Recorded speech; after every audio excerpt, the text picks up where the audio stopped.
Oke, jadi di sini kita akan mengupas 4 poin dari kota Bandung.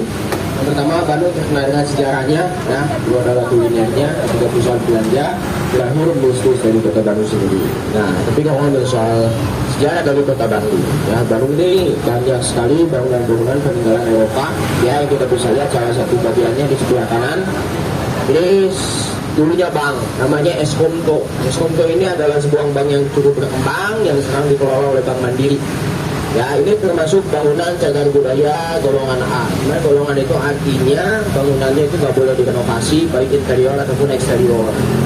Nah, itu yang namanya Eskomto. Ada lagi sebenarnya dari Handel, tapi lebih kecil dia. Ya, di sebelah Menara BRI Bandung. Nah, ini kita berada di Jalan Bancai. Bancai itu artinya istal kuda, tapi ingin diketahui sama orang Bandung, ini sebelah kanan. Di dalamnya itu ada patungnya Bung Karno. Ini siapa? Patungnya Bung Karno. Ngapain di sana? Karena ini penjaranya. Ini dulu penjara Bung Karno. Tadi bangunan yang kecil itu selnya Bung Karno. Ya, itu ukurannya 2,5 kali 1,5 meter. Terus nanti kita lihat juga ada pos penjaganya. Pos penjaganya ada di Jalan ABC. Jadi ada 3 bangunan yang masih asli yang tersisa sekarang. Ya, penjara Bancai itu ada selnya Bung Karno, terus pos penjaga sama patungnya Bung Karno. Nah, ini ruko-ruko yang dagang lampu sama dulunya juga penjara, tapi sudah direnovasi. Ya. Nah, ini pos penjaganya yang dikelilingi rantai warna emas. Jadi ini membuktikan memang bangunan ini tuh tidak boleh dihancurkan. Oke, ini banyak yang bertanya-tanya, ini tuh kelenteng atau apa? Masjid. Ini masjid yang seperti kelenteng. Kenapa? Karena dulu ini lahan kosong punya orang Cina, tapi mualaf. Kenapa bisa mualaf? Karena di sini ada satu kampung isinya 3 etnis, Arab, Bumi Putra, Cina. Disingkat jadi ABC. Nah, ini namanya Jalan ABC. Singkatan dia Arab, Bumi Putra, Cina.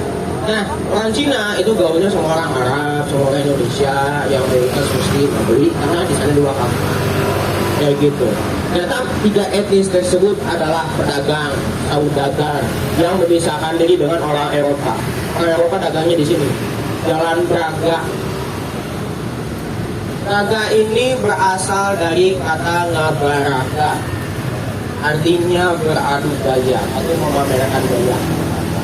Ini memang dulu tuh sepanjang Jalan Braga orang-orang Belanda di sini catwalk, fashion show, memamerkan busana mereka dengan gaya-gaya mereka sendiri. Kenapa? Karena dulu ada toko baju yang cukup terkenal di sini, namanya Obong Marché. Pusatnya di Paris. Makanya toko-toko di Jalan Braga menjual barang-barang dari Paris. Makanya Bandung dijuluki di Paris Van Java. Nah, jantungnya Paris Van Java itu Jalan Braga.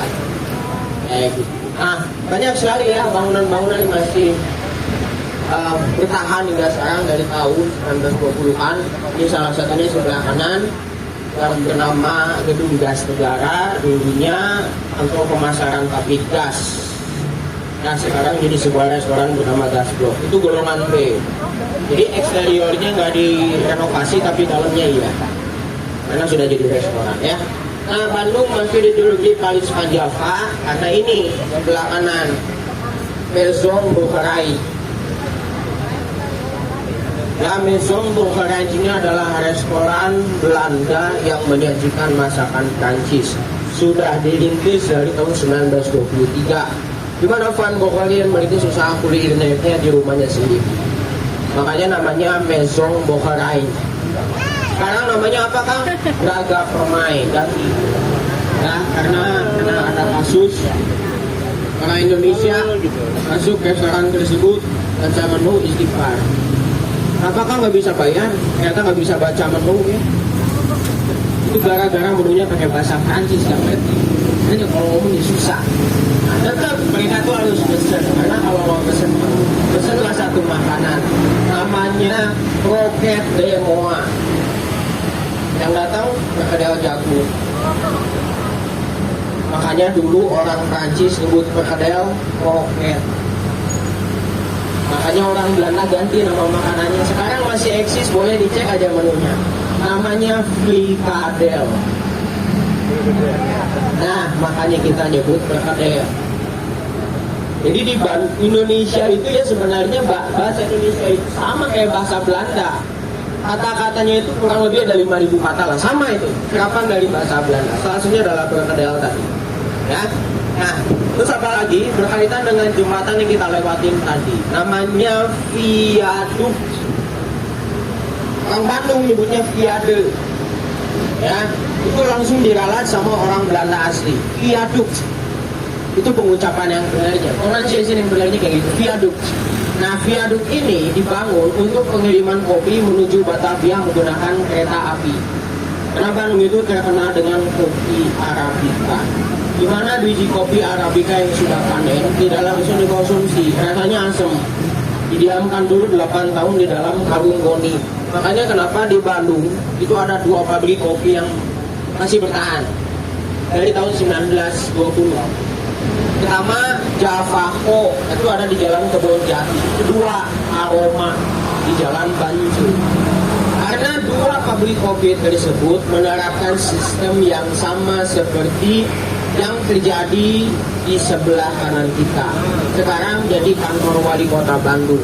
Dulunya gudang kopi terbesar di Jawa Barat, namanya Gedung Kopi Pakuis. Ya, jadi biji-biji kopi didiamkan sementara di sini. Setelah itu apa yang mereka lakukan? Diangkut ke kereta pakai alat dorong bentuknya kotak. Disebutnya gerobak. Nah, kita nyebutnya gerobak. Ya. Nah, ini sebelah kiri ada Masjid Al-Qur'an. Ini Masjid Agung Balai Kota. Di tahun 1901 masjid ini bernama Loji Sinyen. Loji Sinyen ini sebuah gedung tertutup ya yang digunakan untuk tempat berkumpulnya orang-orang elit.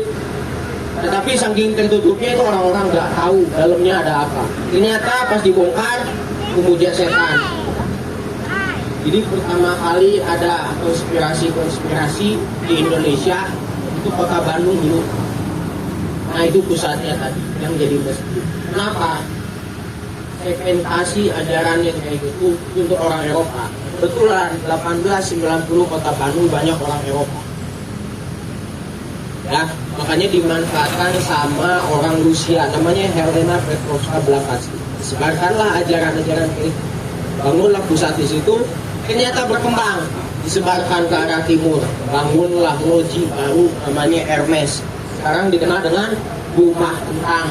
Kita lewat rumah kentangan. Rumah kentang itu bukan rumahan, tapi rumah yang dijadikan tempat ajaran sesat, sebenarnya ibadah kayak gitu. Nah, emang orang Eropa tinggalnya di mana? Bandung itu punya 4 kawasan elit khusus untuk orang Eropa. Pertama, Jalan Dago. Jelas Dago itu kenapa ya? Dago itu kawasan bukit. Datarannya kurang lebih 800 mdpl. Dan Bandung punya listrik karena punya PLTA, adanya di Dago, namanya Dago Meko. Turun ke bawah Dago ada Ciumbuleuit. Ini salah satu daerah di kota Bandung sama perbukitan juga, tapi sulit diucapkan. Makanya kenapa kota Bandung merilis daerah namanya Punclut. Jika kita mau ke Ciumbuleuit, ngomongnya Punclut aja sampai. Ya, karena di Ciumbuleuit itu ada kampus namanya Unpar dan beberapa mahasiswanya dari Medan. Orang Medan mengatakan Ciumbuleuit itu kesulitan. Karena kedengaran orang Bandung sebelit. Jadinya Punclut muncul, puncak Ciumbuleuit. Itulah makanya kenapa Ciumbuleuit dari kawasan yang kedua. Ketiga, Cihamplas. Keempat, Cipaganti. Itu 4 kawasan elit orang Eropa tinggal di kota Bandung. Makanya mereka membangun istana di sebelah kiri. Ini istana punya Belanda, namanya Paleis van Leger. Paleis van Leger ini istana yang bisa dibilang diagung-agungkan karena memang banyak sekali jenderal yang menyerah di bangunan ini. Salah satunya Raffles, jenderal Raffles Inggris menyerah di sini. Makanya dibuat sebuah patung dan menghadap ke bangunan ini karena salah satu persembahan. Patungnya di mana? Di sebelah kanan. Pastur Verbracht. Nah, patung Pastur Verbracht ini salah satu mistisnya kota Bandung. Kenapa, Kang? Waktu zaman paranormal activity itu banyak yang mendokumentasi patung ini. Kenapa? Karena bisa gerak. Jadi beberapa orang percaya patung Pastur Verbracht bisa gerak. Ada yang nggak percaya juga. Nah, kalau yang percaya emang geraknya kayak gimana? Itu bisa noleh kanan kiri. Itu lagi megang Bible di sebelah kiri, tiba-tiba pindah ke kanan.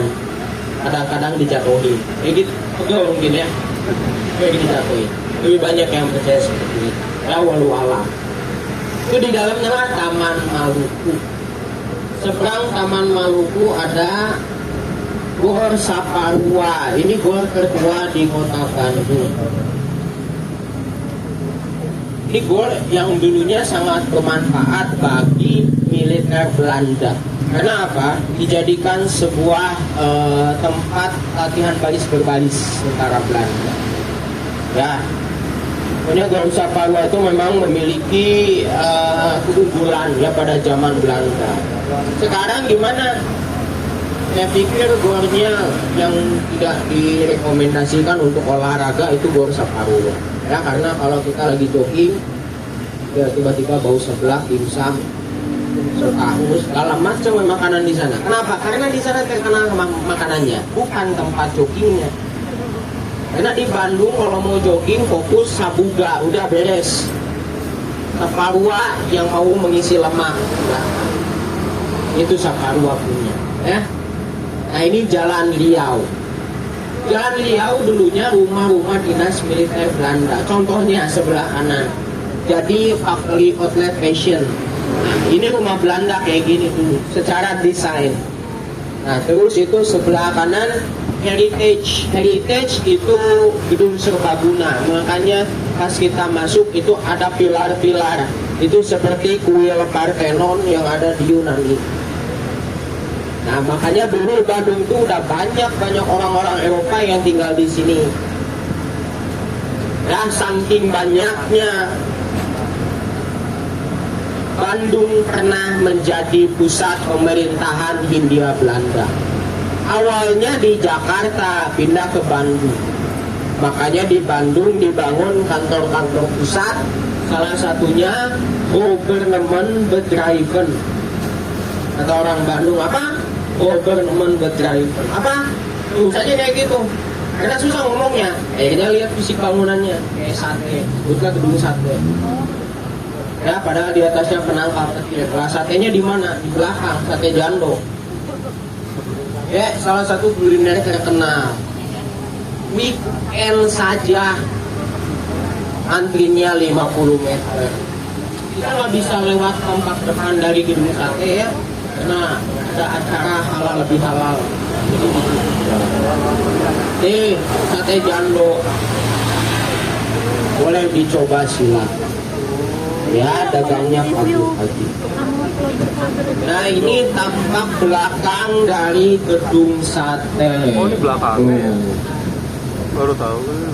Ada buletan ya, itu punya filosofi. Buletannya ada 6 karena biaya pembangunannya 6 juta gulden, setara dengan 48 miliar.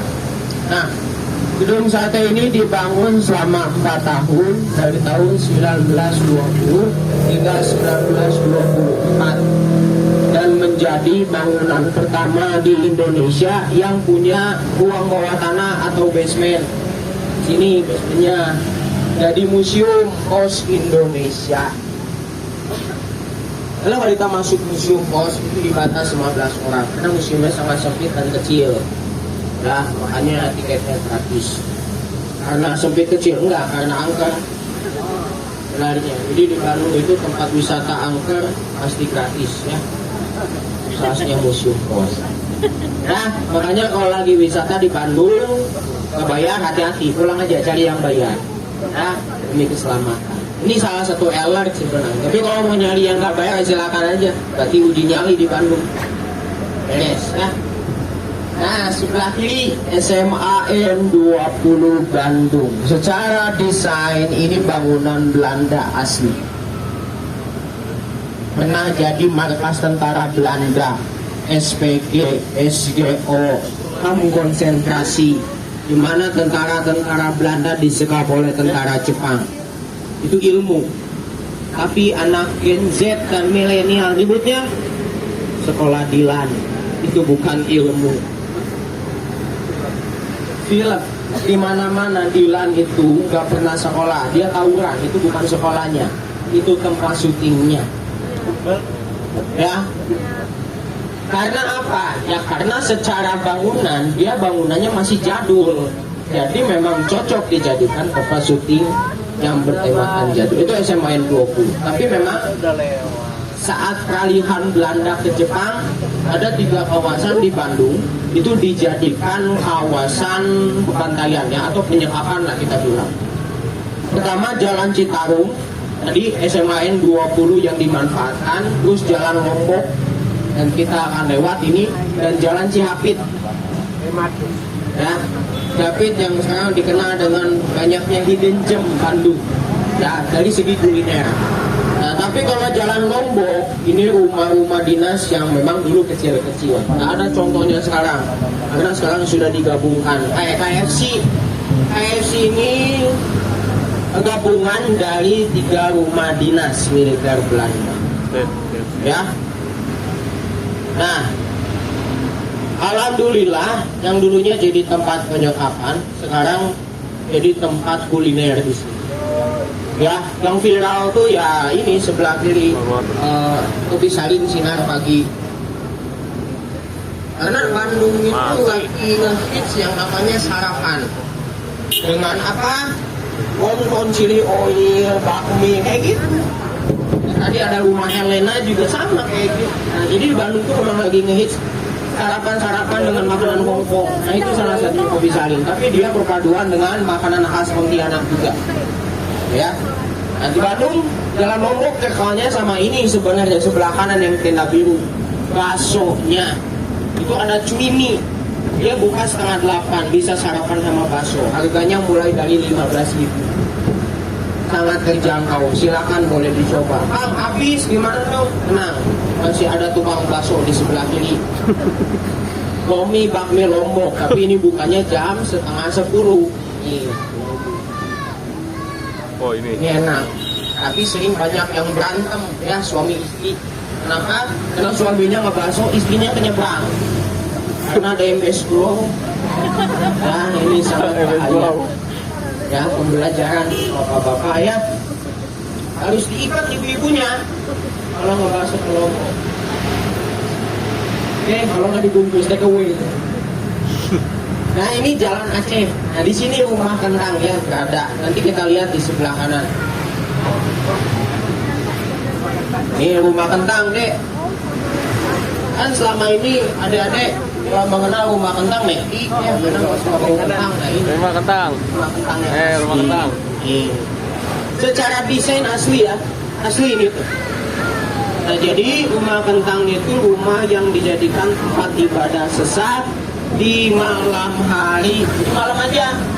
Terus pagi sampai sorenya jadi tempat masak bahan baku kentang. Ini kaitannya sama ini. Yarbers. Yarbers itu kalau di Jakarta PRJ. Jadi kayak festival tahunan di sini tuh. Nah, kalau ada tamu penting datang, itu harus disiapkan hidangan spesial. Masaklah di rumah kentang.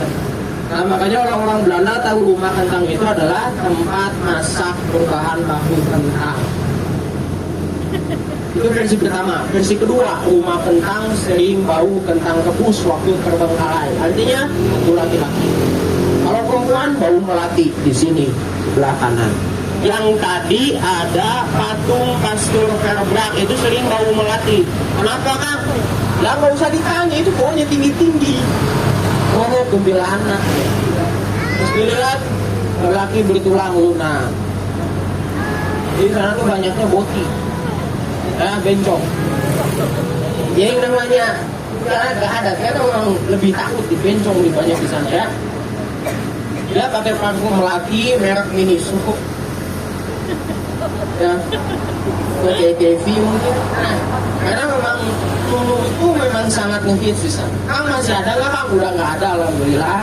Semenjak ada Kang Emil sebagai wali kota Bandung dan ada sinetron Azab di Indosiar. Mana Kang? Tobat pindah ke taman musik. Sekarang bencongnya di sana.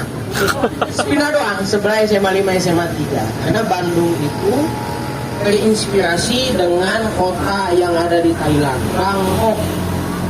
Banyak bencong-bencong. Makanya di Bandung banyak tukang Taiti. Ya. Kayak Kuminar, itu dia. Pendatang-pendatang. Udah halal bihalal jadi bencong yuk. Nah, sana. Nah, di sebelah SMA 5 SMA. Saya akan jelaskan nanti ya. Tadi sebelah kanan ada taman lalu lintas. Ini yang meresmikannya. Sebuah monumen di sebelah kanan kita yang bernama Bapak Jenderal Abdul Haris Nasution. Ya, jadi itu nama tamannya Ade Irma Riani Nasution. Karena mengenang putrinya yang ditembak mati saat peristiwa G30 SPKI. Jadilah taman lalu lintas tempat wisata untuk anak-anak ya. Nah, ini sebelah kiri SMP 2 yang warna hijau dan SMP 5 yang warna abu. Dua sekolah ini dulu menyatu, dinamakan Puro. Puro itu setara dengan SMA. Bangunan pertamanya SMP 2 dibangun 1913. Ini bangunan baru 1920. Kalau sekarang di Belanda namanya bukan Puro tapi Mavo. Mavo ya, kalau di kita SMA. Nah, ternyata ini ada saingannya. 3 tahun kemudian dia ada SMA baru namanya HBS, tapi dia itu bukan nama orang Indonesia. Yang jadi tadi SMA 5 SMA 3. Nah, makanya kenapa SMA 5 SMA 3 diklaim sebagai sekolah terbaik terfavorit di kota Bandung, karena di tahun 1916 orang Indonesia sudah bisa sekolah di SMA 5 SMA 3. Karena tadi kepanjangannya HBS, Hope Burger School. Burger artinya bumi putra, Hope di bumi atau Indonesia. Ya, tapi kalau mau sekolah di SMA 5 SMA 3 harus lihat dari keturunan. Oh, keturunan enak boleh, oh, keturunan raja boleh, orang kaya, keturunan koruptor ya. Orang kaya kan. Nah, lihatnya dari keturunan aja ya, beda dengan sekarang. Sekarang tuh lihatnya dari kecamatan, ada zonasi sama keuangan ya, takutnya ada modal di dalamnya. Nah, itu salah satu. Jadi dulu sekolah jadi beda dari status yang sekarang memang menjadi sebuah zonasi. Itulah SMA 5 SMA 3. Makanya daerah utara kota Bandung itu banyak sekali pendidikan-pendidikan yang dibangun. Karena Bandung itu dulu dibagi dua untuk kepemilikan ya. Nah, ini yang membaginya. Rel kereta api yang membentang kota Bandung ini pembagi dari kepemilikan Bandung Belanda dan Bandung Pribumi. Bandung Belanda itu Bandung Utara, Bandung Selatan Bandung Pribumi. Karena dulu setelah kemerdekaan yang namanya kota Bandung akan terus direbut oleh Belanda. Karena apa? Bandung akan dijadikan pusat militer. Dan di samping itu Bandung memiliki 3 komoditas yang terkenal, kopi, teh, dan vina. Tapi apa yang terjadi? Apakah Belanda bisa menaklukkan semua kota Bandung? Tidak. Karena Bandung Selatan semua bangunannya dibakar habis. Makanya peristiwa Bandung Lautan Api terjadi. Ya, pencetusnya siapa? Tadi yang jadi patung Bapak Jenderal Abdul Haris Nasution. Beliaulah pencetus dibakarnya bangunan-bangunan di selatan agar tidak bisa direbut oleh Belanda. Nah, ini kita masuk Jalan Tamblong. Tamblong itu tempat bisnis kayak Jalan Braga. Nah, ini yang masih bertahan sebelah kanan. Namanya Restoran Rasa sudah dari tahun berapa Kang? 1931. Restoran bukan, toko kue.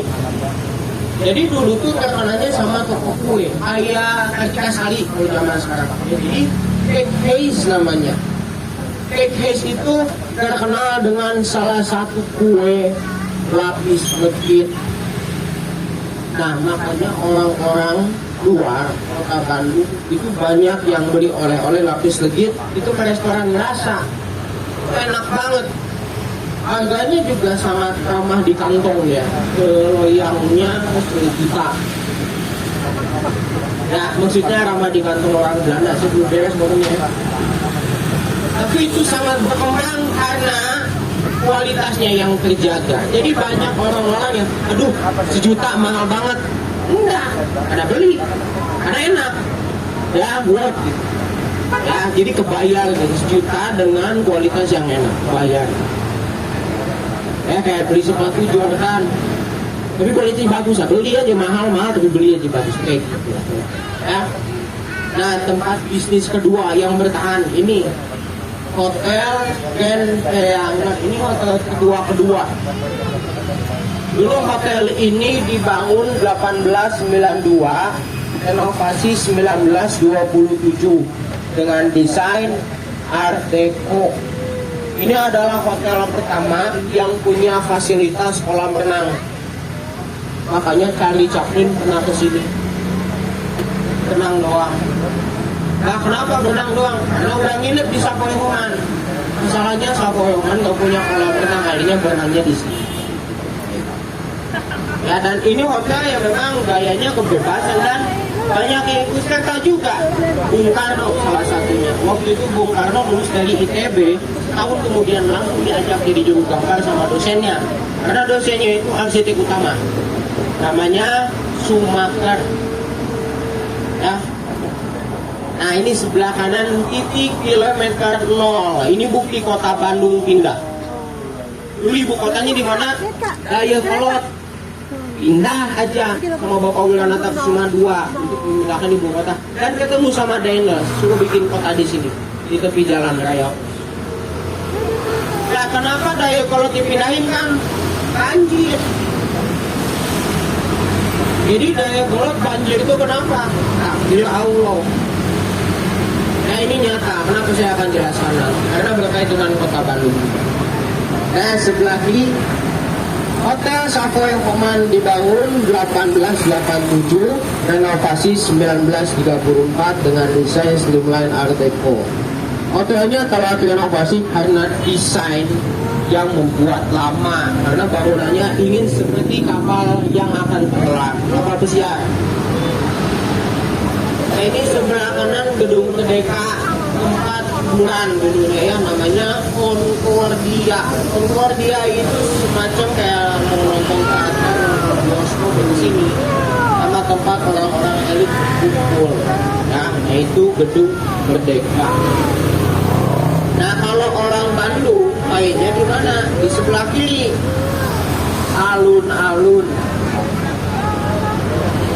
Menurut orang Jawa pelan-pelan, alon-alon. Kalau orang Bandung apa? Lalaunan, gabungin alon-alon sama lalaunan jadi alun-alun. Nah, itu secara harfiah, secara literalnya kayak gitu. Tapi secara aktual, alun-alun itu lebih spesifik. Harus punya 4 pusat kalau mau dikatakan alun-alun. Apa aja? Pusat berkumpul yaitu lapangan.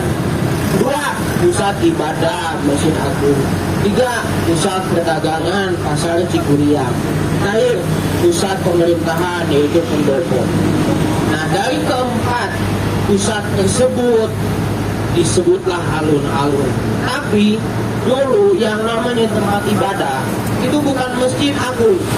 Kenapa? Karena tempat ibadah dulu yang paling dekat adalah Vihara Satya Budi. Itu pertama kali orang Cina masuk ke kota Bandung tahun 1800-an, mereka dagang di Jalan Cibadak. Tapi saat mereka dagang menginspirasikan orang Indonesia ikut dagang juga. di Jalan Kepatihan. Makanya dibangun pasar pertama bernama Pasar Ciguliang, tapi dibakar. Akhirnya dibangun pasar baru. Makanya kenapa disebut pasar baru, karena pasar lama dibakar. Nah, dampaknya sekarang Jalan Cibadak itu selalu ramai di malam hari. Kenapa Kang? Kuliner. Nah, bertolak belakang dengan Jalan Kepatihan. Ramenya bukan malam, tapi siang sampai sore. Apakah Imsan? Bukan. Jogja Kepatihan? Bukan. Yang bikin rame adalah ini yang dibelokkan. Toko emas habis. Ini bikin serius. Saat lebaran ini macet total sampai ke Sapoe Koman. Ternyata ini yang bikin macet. Toko emas habis. Pada penuh sekali, pada masuk ke dalam. Kenapa Kang? Kebetulan waktu itu awal bulan.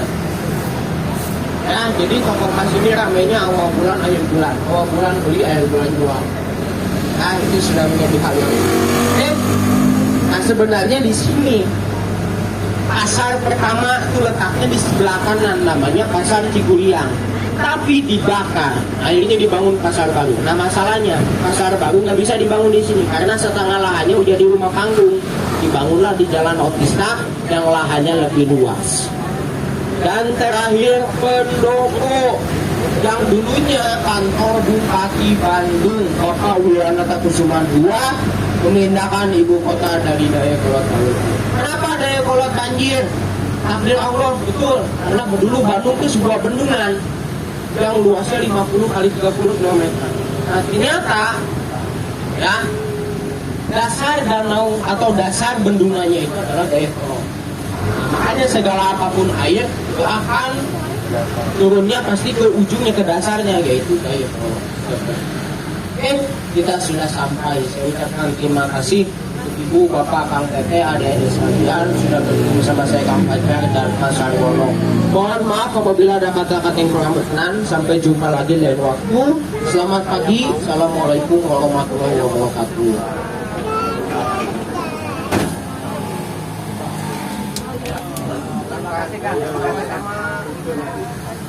Sama-sama hati-hati.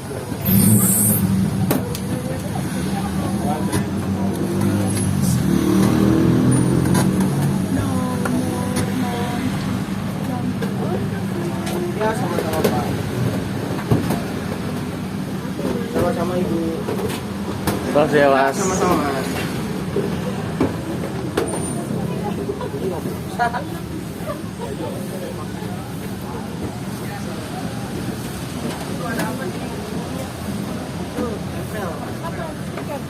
Stiker.